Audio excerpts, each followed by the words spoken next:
Les recherches se poursuivent pour retrouver un chasseur de 72 ans. On est sans nouvelles depuis 3 jours maintenant. Et vous avez vu à la température, les nuits sont pas chaudes, Chloé. Le temps commence vraiment à presser, là.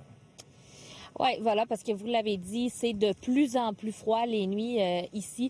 Je parlais avec un proche ce matin qui me disait s'être réveillé vers 4 heures du matin et c'est 0,8 qui était affiché sur le thermomètre, donc ça commence à être assez froid.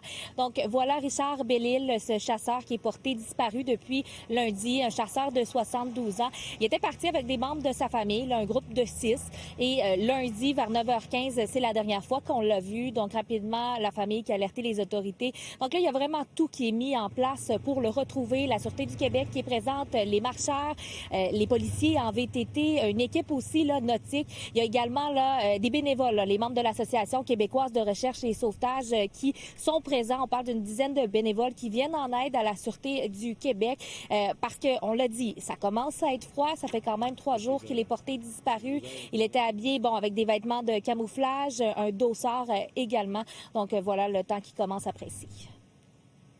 Le temps passe, oui, effectivement, les nuits sont plus fraîches, mais nous continuons là, nos recherches avec autant d'intensité qu'au début.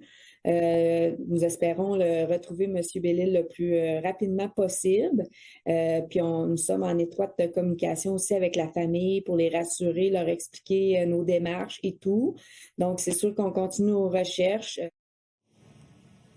Et là, pour situer les gens, en fait, on se trouve à la ZEC Onotchoué. Donc, en fait, c'est sur les Monts-Valin, pour vous donner une idée. C'est un secteur qui est assez boisé également, là. Donc, pour les recherches, on est dans la forêt. C'est un grand secteur également.